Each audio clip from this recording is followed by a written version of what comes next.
ब्रह्ममुरारिसुरार्चितलिङ्गं निर्मलभासितशोभितलिङ्गम्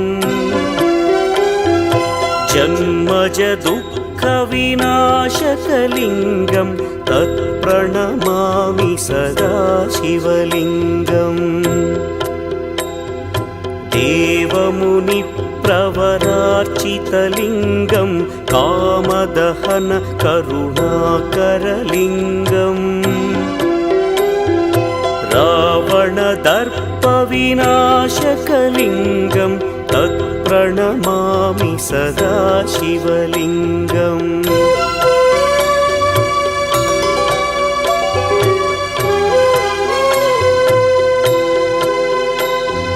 सर्वसुगन्धसुलेपितलिङ्गं